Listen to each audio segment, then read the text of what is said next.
BFM Business et Tech & Co présente De quoi je me mêle, François Sorel.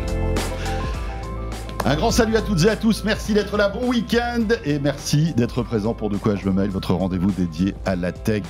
Je vous salue à vous qui nous écoutez, je vous salue à vous qui nous regardez, que vous soyez sur BFM Business, radio-télé le week-end, mais aussi en podcast audio sur la chaîne YouTube, où que vous soyez, quoi que vous fassiez, merci d'être là, merci d'être fidèles et bienvenue à vous toutes et à vous tous. Avec un gros De quoi je me mêle qui va vous distiller toute l'actualité de cette semaine, avec beaucoup de choses, on va beaucoup parler smartphone, on va parler intelligence artificielle, tiens ça c'est original comme sujet en ce moment, on parlera aussi casque audio et plein d'autres petites surprises. Bienvenue dans ce De quoi je me mêle et je vous rappelle aussi toujours le hashtag DQJMM si vous voulez réagir sur les réseaux sociaux et notamment sur X, vous le savez, anciennement Twitter. Merci d'être là et encore une fois bienvenue.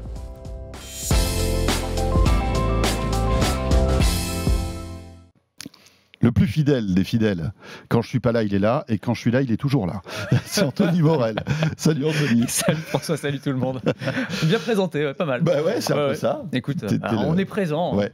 À croire que c'est un jumeau numérique, Anthony Morel. Ouais, il ne s'arrête c'est pas jamais. mal ça. Ouais, exactement. Le jumeau numérique de François Sorel. Mais peut-être que dans quelques années, ce sera ça finalement. Tu penses qu'on enverra notre jumeau numérique mais aussi je ne pour sais pas. présenter Écoute, l'émission ? on arrive à faire des trucs incroyables. Regarde, il y a des présentateurs aujourd'hui.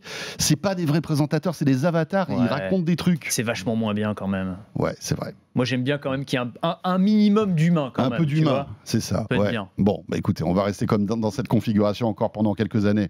Anthony Morel, donc fidèle de quoi je me mêle, que vous retrouvez le matin sur BFM Business, à la radio, à la télé, donc dans Good Morning Business, et puis après, évidemment, à la mi-journée sur RMC Story et sur RMC, bien sûr. Et c'est Nicolas Guyot qui est avec nous aussi cette semaine. Salut Nicolas. Salut François, salut Anthony. Salut. Historique de quoi je me mêle, qui, voilà, et je pense heureux de revenir de temps en temps. Ah, tout à fait. Et le plaisir est partagé, mon cher Nico. Il y a très longtemps, c'était Micro Hebdo avec Nicolas Guyot. Ouais. Ah là. J'étais même pas encore dans la maison. Non, c'est je dire. croyais que t'allais dire t'étais même pas encore né. Non, si, non, mais je veux pas être insultant non plus. Voilà. Je suis pas tout jeune non plus, donc ça va. Et oui. Et puis Nicolas maintenant qui est dans une autre crèmerie tout aussi sympathique qui s'appelle Clubic. Voilà, et tu en es le rédacteur en chef. Voilà, toute l'actualité sur clubic.com.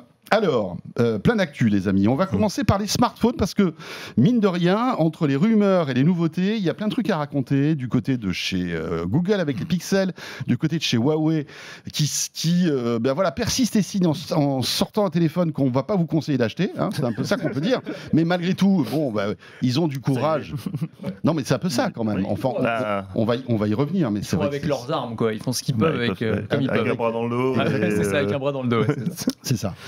Et puis Motorola aussi, qui revient un petit peu dans la danse, j'ai envie de dire, avec un téléphone qui mérite notre attention, visiblement, parce qu'ils ont sorti une gamme qui s'appelle Edge, et notamment la version Pro, est plutôt une bonne surprise dans le milieu de gamme. Mais pour débuter donc dans ces smartphones, c'est la rumeur du moment, le Pixel 8, qui est l'un des meilleurs téléphones de la saison 2023-2024, devrait sortir en mode light, comme d'habitude. Le Pixel 8A et dans les starting blocks. Oui, absolument. Alors on en parle au conditionnel, on pourrait en parler à l'indicatif en réalité, parce que vraiment, on sait absolument tout, mais je pense qu'il n'y a même pas un détail, si tu veux. Il manque qu'un truc, c'est le fait de pouvoir l'acheter. Il n'est pas dispo encore. Exactement. Non, on a même eu la vidéo officielle de présentation qui a fuité. Je mets des gros guillemets à fuiter pour ceux qui nous écoutent, parce que Google, ils se foutent un peu de nous, on va le dire comme ça. Ou alors leur cloud est pas très sécurisé, et là c'est pas bon. Ah oui, c'est pas bon non plus, t'as raison. Ou alors ils ont le pire stagiaire du monde, tu vois, qui année après année, oh chef, je suis désolé, j'ai fait fuiter la vidéo. Il y avait deux boutons, il y avait cloud secret ou cloud public.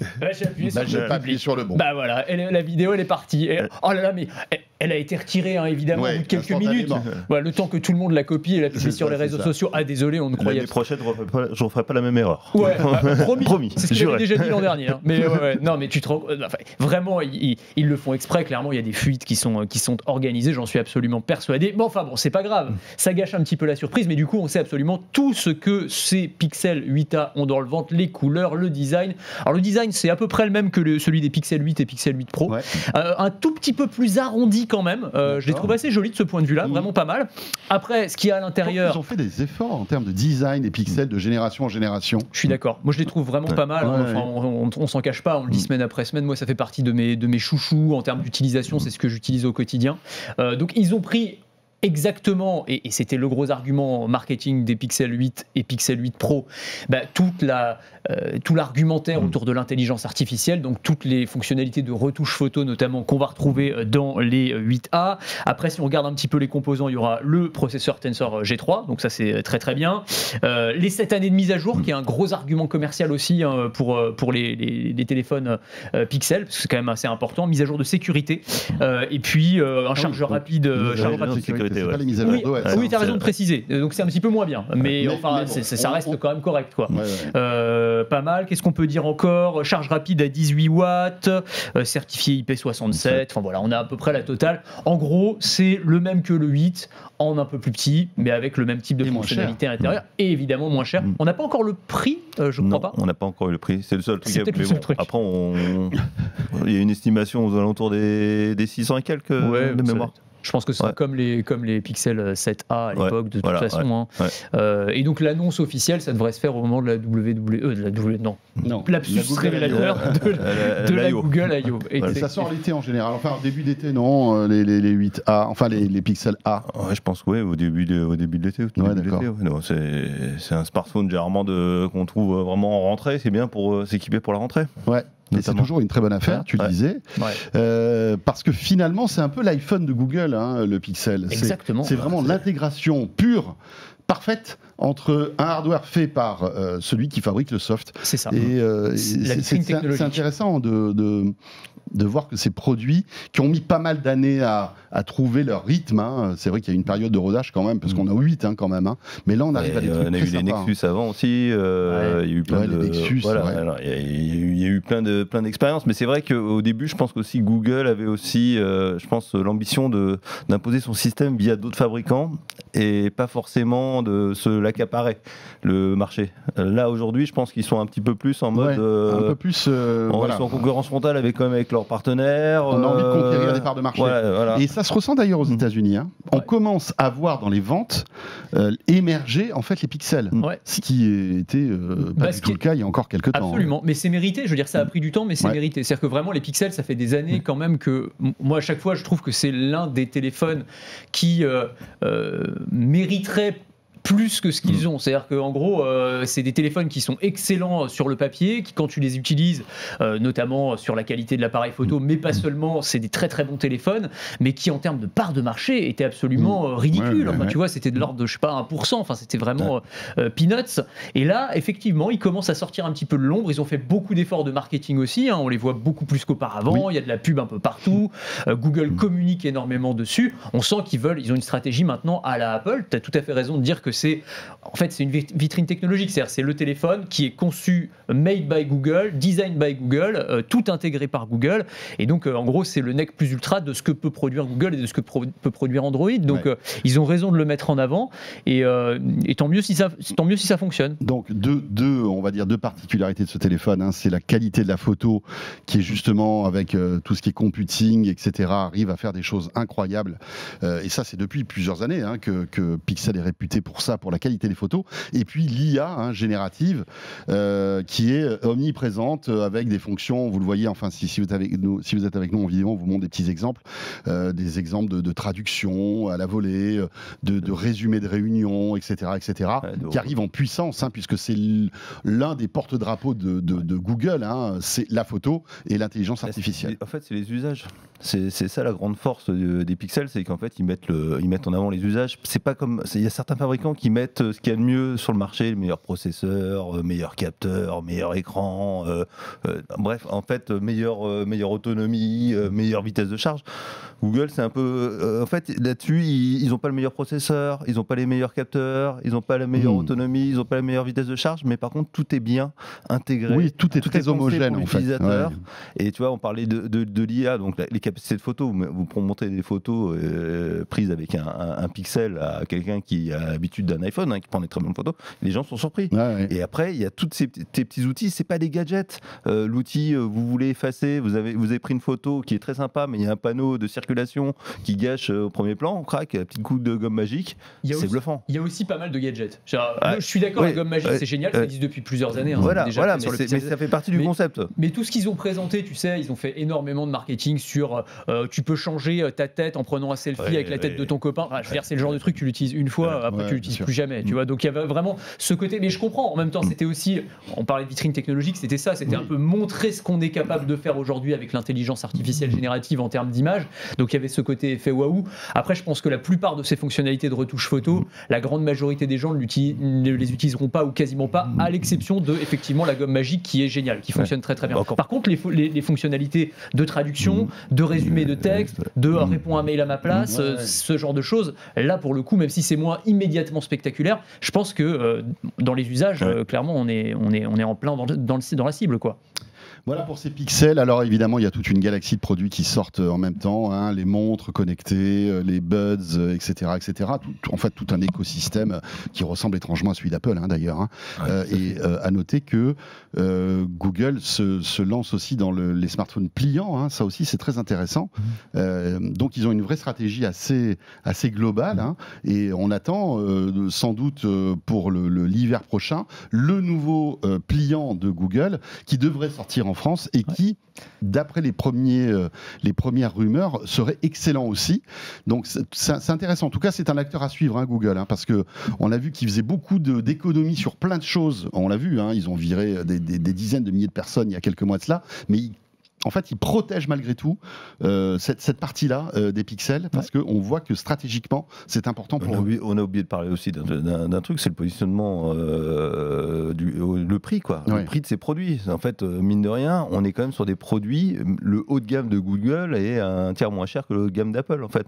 C'est quand même. Et pourtant, ils ont augmenté. Les Pixel 8 par rapport au Pixel 7 étaient plus chers. Ça augmente, effectivement. On a peut-être la crainte un jour que ça se referme aussi au niveau de la plateforme, mais je trouve que globalement ils sont vraiment bien positionnés. C'est-à-dire un téléphone, sincèrement, faut arrêter de. Moi, quand on est à dire on va mettre 1500 € dans un téléphone, je trouve que c'est quand même beaucoup, même si le téléphone est exceptionnel, même s'il est capable de faire des choses, c'est clair. Que très peu d'autres marques sont capables de proposer. Un pixel, sincèrement, c'est le top de la techno du moment à un prix plutôt mesuré. Et je trouve que niveau positionnement prix, et le 8A justement va être très bien pour ça parce qu'en plus ils sont déjà sur des produits qui sont très bien positionnés, ils arrivent encore à gratter 100, 200 €. Alors effectivement, on enlève un petit capteur à droite et à gauche, on fait 2-3 trucs, mais bon, au final, même processeur, même écran.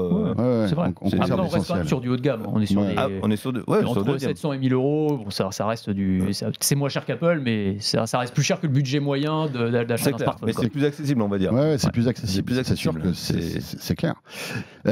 Autre téléphone donc qui sort en France, c'est Huawei qui en fait annonce une nouvelle gamme qui s'appelle les Pura, c'est ça ? Pura 70. Ça remplace la gamme P que tout le monde connaît bien parce que c'était les téléphones qui ont rencontré un succès extraordinaire il y a quelques années. Notamment le P30 Pro qui avait été une révolution en termes de photos. À l'époque, moi je m'en souviens, toutes les rédactions étaient bluffées par ce téléphone. Ils étaient avec Leica, je crois, à l'époque. Ils étaient avec Leica. C'était le premier téléphone qui proposait un zoom 10x optique. Et c'était impressionnant. Tout le monde s'amusait à photographier la Tour Eiffel à l'époque, je me souviens. Tout le monde faisait ça. Mais c'est vrai que c'était impressionnant. Il y avait ça. Et le fait d'arriver à prendre des photos dans des environnements sombres avec une remontée comme ça des contrastes et de la luminosité qui était hallucinante. Situation de faible luminosité, Non, mais de toute façon, ça a été c'est aussi, je pense que Huawei aussi a changé beaucoup le marché du smartphone, justement, en accentuant les efforts sur la photo, sur les modules photo notamment. Et ils ont quand même fait basculer le truc. Ils ont tué un peu plus les fabricants d'appareils photo, qui, sincèrement, les pauvres maintenant, il n'y a plus grand chose à se mettre sous la dent. Voilà. Donc le Pura 70, c'est le nouveau téléphone de Huawei qui arrive, qui continue, qui persévère. On sort quand même un téléphone. On n'a pas de puce 5G, on n'a pas d'Android, mais on continue à venir. Par contre, toujours avec toujours les mêmes ADN, la photo à tout prix. Et là, ça va tabasser très très fort, puisque globalement, ils ont mis le paquet sur les capteurs, on le sait, comme ils savent faire. Hein, et je crois que le P60 Pro, parce que il est sorti aux États-Unis, non pas aux États-Unis, sûrement pas, mais en Chine, il y a eu le Mate 60 et le P60. Je crois qu'il a été testé par divers organismes qui le mettent vraiment au top du top, c'est-à-dire qu'il est encore meilleur que les Pixel, il est encore meilleur que les iPhones, etc., que les Samsung. Oui, voilà, c'est les meilleurs en termes de photos, mais il faut parler quand même de l'essentiel, c'est l'usage. C'est pas d'Android. Pas d'Android. Pas de 5G, bon, voilà, mais surtout pas d'Android. Et pas de service Google. Et visiblement, ça serait. Donc là, il est en précommande à partir d'aujourd'hui. Je suis allé voir sur le site, on ne connaît pas le SoC, quoi, le processeur qui va le véhiculer. Il n'y a pas l'indication que globalement de l'OS. Visiblement, ce ne serait pas de l'Harmony OS, ce sera leur Android maison, sans le service de Google. Donc voilà, donc là c'est quand même un peu pour un téléphone quand même qui est à 1000 €, aux alentours de 1000 €. J'ai les tarifs là, ça commence à 1000 € et ça monte jusqu'à 1500 €. Wow. C'est là que tu vois la puissance de l'OS quand même. Voilà. Tu peux avoir le meilleur téléphone du monde, mais si t'es pas sur iOS ou sous Android, t'es mort. Voilà. Tu peux rien faire. Parce que rappelons ce qui se passe là, c'est-à-dire que tu peux pas installer, donc il n'y a pas de Google Play Store. Non. Donc tu ne peux pas passer par le Google Play Store pour installer tes applications préférées. Alors évidemment pas de Google Maps, pas de Gmail, sauf si tu passes par un navigateur. Enfin c'est un truc. Tu te retrouves avec un téléphone totalement dégradé. Tu peux passer par ils ont créé leur équivalent. Mais alors alors ils ont le Pétale Maps, etc., etc. Mais évidemment ça n'a pas la qualité de Google. Alors tu peux installer des applications américaines ou occidentales en passant par un magasin d'applications, mais c'est toute une tannée. T'es obligé de télécharger les APK. Enfin, c'est un truc dingue. Et puis, ça pose surtout des problèmes de sécurité. Bien sûr. Un smartphone, je veux dire, c'est l'argument numéro 1, c'est l'expérience utilisateur. Il faut que ce soit simple. Il faut que tu puisses, en 2 clics, télécharger ton application. Là, si on t'ajoute une étape supplémentaire, tu vas pas payer 1000 € pour un téléphone qui va te compliquer la vie. Même s'il y a un très très bon appareil photo, ça peut pas fonctionner. Et c'est d'autant plus dommage que, c'est vrai, ce que tu disais, c'est que vraiment, Huawei, année après année, ils proposent des produits qui sont extraordinaires. Et même en termes de design, franchement, moi, je les trouve canon. C'est avec le module triangulaire, très joli. Vraiment hyper esthétique, très très chiadé. Ils ont en plus un capteur mécanique là, qui ressort du châssis à ouverture variable. C'est super stylé. Alors après, je sais pas, peut-être que ça s'abîme au bout d'un certain nombre d'utilisations. Ils disent 300 000 jusqu'à 300 000 ouvertures. Donc le temps de la vie du produit, généralement, c'est bon. Non, je pense que la partie photo, elle est exceptionnelle, quoi. Et puis même, en termes de design et justement avec le capteur mécanique, c'est aussi un peu différenciant par rapport à ce que tu trouves sur le marché. Je trouve qu'il y a vraiment énormément de choses qui sont très séduisantes sur ces smartphones, mais sans Android, voilà, t'es fichu. Après, moi, je tire un coup de chapeau quand même à Huawei du point de vue de leur résilience. C'est un mot un peu à la mode, mais le truc, on leur a cassé les 2 bras et les 2 jambes. Globalement, il faut se souvenir de ce qu'était Huawei au moment où le ban américain est intervenu. Huawei était en passe de devenir le numéro 1 mondial, ou était devenu, je sais plus, mais en tout cas, ils étaient vraiment, en termes de volume de vente, c'était un truc de malade. Tu te souviens des lancements à l'époque, je sais plus si c'était le P30 ou le Mate 30 ou le Mate 40 au Grand Palais à Paris, le lancement mondial avec je sais plus combien de centaines de personnes, lancement avec le patron en mode Steve Jobs, la keynote incroyable et tout. C'était la toute puissance de Huawei. Mais c'est ça. Qui allait conquérir le monde. Et ils étaient en train de réussir ça. Exactement. Mais à la force de leur front, c'est-à-dire que vraiment, c'était les meilleurs produits du moment. C'est ça. Ils ont foutu une claque à Samsung, alors peut-être dans une moindre mesure Apple, mais c'est vrai que c'était impressionnant, quoi. Ils ont quand même, je pense qu'Apple était très très menacé quand même. Clairement.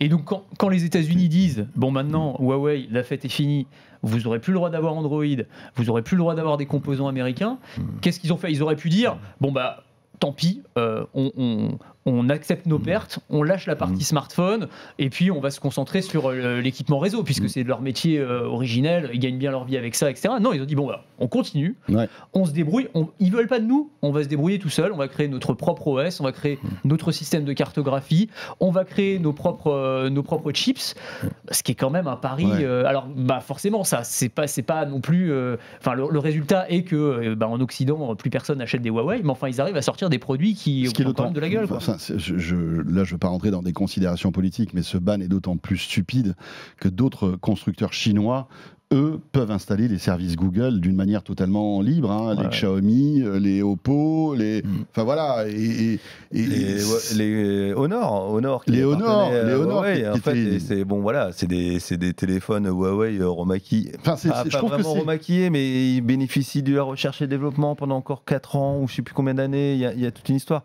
Mais pour moi, Huawei est toujours là parce qu'en fait, Huawei, ils ont pas lâché l'affaire. Moi, je suis persuadé que là, ils proposent des téléphones effectivement compliqué à acheter aujourd'hui parce que pas d'Android, pas de 5G, ok, mais ils sont en train de faire leurs puces. Là, en ce moment, ils ont sorti des puces en 7 nanomètres qui font très très mal à d'autres fabricants. Et qui apportent la 5G. Hein. Voilà, qui apportent la 5G. Et je pense que dans 2-3 ans, sincèrement, ils vont être au niveau quasiment des puces occidentales. Et bien sûr. Le paradoxe de tout ça, c'est que finalement, cette punition les a stimulés pour qu'ils soient autonomes en technologie. Alors qu'avant, ils faisaient appel à Qualcomm, ils faisaient appel à Leica, ils faisaient appel à Android pour les services. Et là, c'est quelques exemples parmi tant d'autres. Et bien maintenant, ils se sont dit, vous savez quoi, puisque vous nous punissez, qu'on n'a plus accès à toutes ces technologies occidentales, on va vous montrer qu'on arrive à faire aussi bien que vous, voire mieux, chez nous à la maison en Chine. Exactement. C'est ce qui ne me tue pas me rend plus fort, et c'est exactement ce qui s'est passé pour Huawei, qui dispose aussi d'un très gros avantage, et c'est aussi pour ça qu'ils ont pu continuer à faire des smartphones, c'est qu'ils ont leur marché domestique. C'est-à-dire le marché domestique chinois, c'est plus d'1 milliard de personnes qui, pour le coup, peuvent acheter du Huawei sans aucun problème. Ils sont aussi situés idéalement. Moi, j'ai eu l'occasion d'aller à leur centre de R&D à Shenzhen il y a de ça 10 ans, plus que ça même. Ils sont en fait, c'est incroyable d'ailleurs à voir. Donc, tu es à Shenzhen, donc la ville chinoise de l'électronique, et donc tu as ce centre de R&D qui est immense, donc c'est là où ils conçoivent les nouveaux téléphones, et tu traverses la rue et tu as Foxconn, tu as la plus grande usine du monde, Foxconn. Donc tu vois, l'intégration elle se fait là aussi, c'est-à-dire qu'ils sont présents de bout en bout de la chaîne. La conception des smartphones, la fabrication, c'est la rue d'en face littéralement. La partie équipement réseau, ils sont là évidemment, c'est leur métier originel, donc ils ont une force qui est quand même. Et puis s'ils ont des bonnes jumelles, ils voient la fabrication des iPhones faits par Foxconn, qui est l'autre côté de la rue. Mais t'as raison. C'est ça qui est pratique. Ouais, en plus, il y a sûrement aussi un aspect, je dirais pas espionnage industriel. Non, mais en tout cas curiosité industrielle de ce que font les autres. Voilà, tu manges à la cantine, tu vois, t'es à côté des mecs qui construisent les iPhones, c'est pas mal. Surtout quand t'es dans le domaine du smartphone. C'est bien, quoi, ça peut être utile. Non, mais leur patience est quand même assez impressionnante. Moi, je suis, contrairement à beaucoup d'entreprises occidentales où globalement le but c'est faire du chiffre le plus vite possible et on pense pas à moyen et long terme, je pense que eux, ils font une croix sur le court terme. Mais ils restent là, parce que globalement, c'est quand même le truc le plus compliqué, installer une marque aujourd'hui sur un marché. Ils restent là, et quand ils vont retrouver le niveau technique qu'ils avaient avant, ça va faire mal. Et puis, il ne faut pas oublier que Huawei est aussi équipementier réseau. Alors, ils ont du mal avec la 5G, mais ils font tous les émetteurs et tout le système que les opérateurs achètent. Alors, en Occident, c'est un peu compliqué, mais en Afrique, ils sont hyper présents. Évidemment, en Asie, ils le sont aussi. Et puis, ils font plein de choses. Ils se diversifient dans l'énergie solaire. Aujourd'hui, Huawei, c'est des panneaux solaires, c'est de la captation d'énergie pour le stockage sur batterie. Enfin, voiture électrique. Voiture électrique, c'est énorme. Huawei. Donc finalement, le smartphone, c'est une partie de leur business. Exactement. Après, sans entrer non plus dans un angélisme total. Ils font des PC, des montres, bien sûr. La santé, le bien-être. Après, s'il y a ces questions de ban aux États-Unis, il y a aussi, même en Europe, sur la partie équipement réseau, il faut aussi voir. Alors, je ne sais pas s'ils sont mieux ou pires que les Américains de ce point de vue-là, mais il y a quand même aussi des risques de sécurité, avérés ou pas. En tout cas, il y a des craintes d'un certain nombre d'experts en sécurité sur les produits Huawei, et notamment sur les équipements réseau. Donc, il ne faut pas non plus avoir une vision complètement angélique. C'est une boîte extraordinaire. Après, voilà, il y a aussi des intérêts géopolitiques, géostratégiques, dont on ne mesure pas forcément tous les tenants et les aboutissants. Ouais, mais la naïveté de se dire qu'il n'y a que Huawei, entreprise chinoise, qui récupère des données, enfin, c'est un peu stupide aussi. Tu vois, à ce moment-là, tu bannis tout le monde. Tu bannis tous les Chinois et tu te. Enfin, je sais pas, à ce moment-là, on vit en autarcie, mais c'est impossible. Non, mais quand tu es américain, c'est beaucoup plus facile d'avoir ce discours-là. Ils vont pas virer Google, Amazon. Parce que, évidemment, les Américains, eux, ne récupèrent pas des données sous le manteau. Ça se saurait. Bien sûr, ça se saurait. C'est ça. Tiens, puisqu'on parle des Américains, c'est intéressant la marque qu'on va évoquer, parce qu'elle est à la fois historiquement américaine, mais rachetée par des Chinois, Lenovo. C'est Motorola, qui, alors, eux, rentrent dans... Enfin, là aussi, c'est étonnant. Enfin, je veux dire, on parlait de Huawei. Moi, j'ai rien contre Motorola et Lenovo, qui sont des boîtes irréprochables. Mais Lenovo est une boîte chinoise, dont le siège est installé évidemment en Chine, qui a racheté Motorola et qui sort maintenant des téléphones sous la marque Motorola. Et là, pas de problème. C'est-à-dire que là, ils ont les services Google, ils ont tu vois, je veux dire, c'est bizarre. Non, mais le problème, il va plus loin. Parce que regarde, comment ça se fait que Huawei ait le droit de commercialiser des ordinateurs portables avec Windows. Ouais. Et par contre, t'as pas le droit d'avoir Android sur ton téléphone. Parce qu'ils se sont pas fait bannir en fait les licences Windows. Voilà. Non mais voilà. Et Intel aussi. Voilà. Ils ont accès aux derniers processeurs Intel. Donc ça veut dire que voilà, il y a deux poids de mesure. Non, mais c'est bizarre quoi. Franchement, pourquoi le smartphone n'est pas les PC? Enfin bref. Voilà. Donc Motorola. Qui appartient à Lenovo et qui globalement Lenovo met le paquet sur cette marque pour justement venir croquer un peu plus de part de marché de la téléphonie et Motorola a sorti toute une nouvelle gamme de téléphones qui s'appelle les Motorola Edge 50 déclinés en 3 modèles, les 50 Fusion, Pro et Ultra à des prix plutôt serrés parce que ça commence à 400 € pour monter jusqu'à 1000 € pour la version Ultra. Nous, on a testé la version Edge 50 Pro, qui est un téléphone à 700 € et qui est positionné face au Pixel 8. Et c'est un très bon téléphone. On a été très très surpris avec, vous voyez, avec une coque comment on appelle ça, en simili-bois, en cuir végétal. C'est du cuir végétal. Ouais, c'est du cuir végétal. Ce qu'on appelait avant Sky quand on était petit. Tu vois, mais c'est plus chic que cuir végétal. Il y a quand même un travail marketing voilà. C'est ça. Cuir végétal. Tu sais, c'est comme les steaks de soja. En fait, le cuir végétal, c'est pareil. Ah oui, c'est ça, c'est un peu pareil, t'as raison. C'est ça. C'est les alternatives végétales. Un téléphone en Sky, ça marche moins bien quand même. Oui, c'est vrai. T'as un smartphone vegan. C'est bien. Smartphone vegan. Donc voilà. Un végétarien peut le manger sans aucun souci. Il n'y a pas de protéines animales à l'intérieur. Donc c'est un smartphone à écran plastique OLED. Donc c'est un écran OLED. Et la surcouche protectrice, en fait, c'est pas du verre, c'est du plastique, ce qui permet un peu d'avoir résistant peut-être, plus résistant, d'utiliser des formes un peu plus, on va dire, un peu plus osées. Courbé. Voilà, tu peux bomber légèrement, etc. Et tout. Donc c'est un peu la tendance en ce moment. Le plastique OLED, quand vous voyez POLED, c'est juste on a remplacé le revêtement vert par du plastique. D'accord. Le POLED, ça s'appelle. Le POLED. Le POLED. J'avais jamais vu. Voilà, attention aux allergies au POLED. Bravo, Nico. Donc cuir végétal et POLED. On a des nouveaux trucs, c'est bien. Taille d'écran 6,7 pouces, donc 17 cm, ce qui est plutôt une taille classique aujourd'hui sur les téléphones.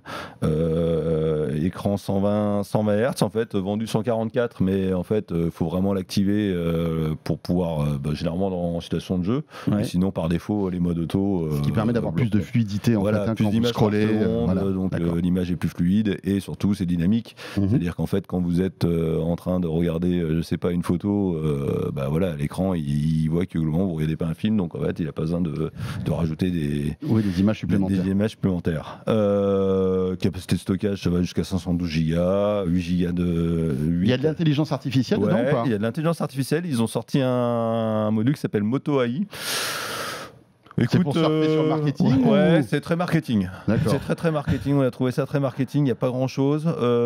C'est vraiment dire qu'ils en font. Alors après, comme tu as du Google intégré, de toute façon, tu auras le droit. Oui, tu as droit à tout ce qui est intégré. C'est du Android 14. Mais du coup, tu disais, parce qu'effectivement, en termes de gamme de prix, il est face au Pixel 8 et 8A dont on parlait juste avant. Tu penses, je sais pas, là, quand tu m'en parles, quand je compare les deux, je me dis, franchement, je vois pas pourquoi j'achèterais celui-là plutôt qu'un Pixel 8A. Tu penses qu'il a des avantages concurrentiels ou c'est vraiment Non, c'est en fait c'est vraiment, ils sont vraiment en frontal. C'est-à-dire qu'en fait t'as un téléphone, si t'es pas trop, t'as pas envie d'avoir du Google, tu préfères aller sur du Motorola, et puis surtout, je pense qu'il va y avoir beaucoup d'opérateurs qui vont peut-être le fournir à un prix un peu plus accessible. Généralement c'est ça aussi. Ça, c'est possible aussi. Donc voilà, donc en tout cas dans les alternatives, dans cette gamme de prix, c'est vraiment un bon produit avec très bon sur la photo. Un défaut, c'est les portraits où c'est pas, il a un peu du mal, mais autrement on a été très très surpris parce qu'en fait pas de gros points faibles et puis surtout une recharge de batterie en 20 minutes. Ah ouais, Ouais, 20 minutes. Entière, 100%. Entière 100%, ça chauffe pas. Il n'y a rien qui chauffe. En situation de jeu, il n'a pas chauffé, on l'a pas vu chauffer. Ah oui, ça c'est un vrai avantage là pour le coup. Voilà. Donc là, t'as des... Ouais, c'est pas mal. Voilà. En fait, la différence entre ce qu'on dit, on revient à ce qu'on disait tout à l'heure par rapport à Google et Pixel et les fabricants. C'est que les fabricants essaient de mettre le maximum pour le prix, alors que Google essaie de concevoir un produit plutôt équilibré, on va dire. Eux, ils ont essayé de mettre le maximum. Alors oui, effectivement, on n'a pas le dernier Snapdragon, mais on a un Qualcomm voilà, de milieu de gamme qui tient très bien. La def, on n'est pas sur du Full HD, mais on est sur du Super HD en fait. C'est entre le Full HD et le Quad HD. Donc voilà. Ouais, il y a plein de petits trucs. Voilà. Ce qui permet pour eux d'avoir le très haut de gamme à 1000 € quoi en fait. Ce qui est voilà. Et le très haut de gamme est encore mieux parce que là on revient aussi toujours sur le même système de positionnement comme pour Huawei, c'est que là nous c'est le modèle moyen de gamme et le très haut de gamme par contre il a le zoom 10x voilà, il est très très bien équipé en termes de capteur photo, c'est là où on fait la différence, vidéo photographique qui fait la différence. Ce qui est intéressant avec Motorola, c'est qu'ils essaient de revenir sur le devant de la scène avec évidemment ces nouveaux téléphone. Il y a quelques années, enfin au début du GSM, c'était des stars, Motorola. Après je sais pas si vous vous souvenez, les téléphones à clapper Motorola, les Razr, etc. Il y en avait plein. On était très fiers de sortir notre petit Motorola qu'on avait dans la poche de la chemise. Ça, là, c'était la classe quand même. La classe à Las Vegas. Les Motorola, t'avais carrément si on revient dans les années 80, bien sûr, les premiers téléphones portables, valises. Ça, c'était chaud. Ça, c'était cool. Avec le bras de Rafael Nadal.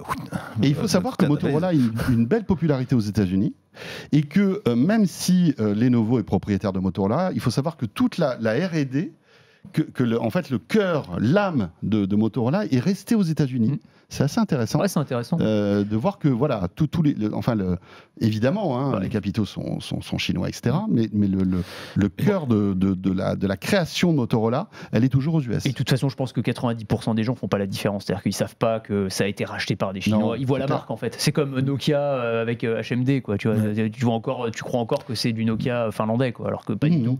Je pense que c'est aussi pour ça que ces marques, quand elles rachètent une marque, ne se l'approprient pas et ne sortent pas, parce qu'ils pourraient faire sortir les mêmes téléphones sous la marque Lenovo, sous leur marque principale, mais non, ils préfèrent le sortir sous la marque Motorola, qui a un historique, qui effectivement aux États-Unis est probablement plus populaire que Lenovo. C'est tout à fait logique. Mais Lenovo a une histoire avec les Américains, parce que c'est quand même, c'est eux qui ont racheté la division PC d'IBM, quand même. Ah oui, c'est PC historique d'IBM. Les ThinkPad. Voilà, les ThinkPad. Donc voilà, ce qui fait aujourd'hui que Lenovo est le numéro 1 mondial sur le PC. Ouais. Et pourtant, ils sont partis un peu loin, parce que IBM n'était plus numéro 1, mais ils ont les technos, ils ont les brevets, etc. Et ils ont gardé l'âme des ThinkPad. Voilà, ils ont gardé l'âme. Aujourd'hui, le meilleur PC portable bureautique pro, c'est les ThinkPad. Et au niveau du design, on retrouve on retrouve les gènes des PC portables IBM. C'est clair. Et même pour Motorola, je trouve que c'est plus que, par exemple, tu disais, Anthony, avec Nokia et HMD. Je trouve que HMD, t'as l'impression qu'ils ont plus pris une licence et puis bon voilà, je te mets le téléphone, etc. Là, je trouve que Motorola, il y a plus de, tu sens quand même qu'ils capitalisent plus sur la marque, sur l'ADN, sur l'ADN, ils ont racheté une entreprise, pas forcément une marque. Ouais. Tu vois ce que je veux dire. Voilà. Donc et là c'est vraiment donc c'est un bon produit bien positionné et qui nous a plu parce qu'on lui a mis un 8 sur 10, ce qui est plutôt pas mal, qui est même très très bien. Bon, écoutez, au moins là, vous avez le choix si vous voulez changer de téléphone. Petit bémol avec les Huawei, vous l'avez compris quand même. On aimerait bien, mais bon. C'est à vos risques et périls. On aurait bien aimé, bien évidemment, mais c'est vrai que sans les services Google, c'est un peu chaud. On revient dans un instant, les amis. Deuxième partie de ce De quoi je me mail, et on va parler du Rabbit. Vous savez, ce petit appareil qui nous a excités comme des puces, c'était au début de l'année. Là, visiblement, tout comme le AI Pin, le destin s'annonce un peu funeste pour le Rabbit. On rentre dans les détails dans un instant. Vous savez, c'est ce petit appareil bourré d'intelligence artificielle pour nous écouter en parler. Ce sera le deuxième module de quoi je me mail. Si vous êtes sur BFM Business, rien à faire, mais en revanche, si vous êtes sur YouTube, voilà, c'est la deuxième vidéo qui suit. Merci d'être là et à tout de suite. De quoi je me mêle sur BFM Business et Tech & Co.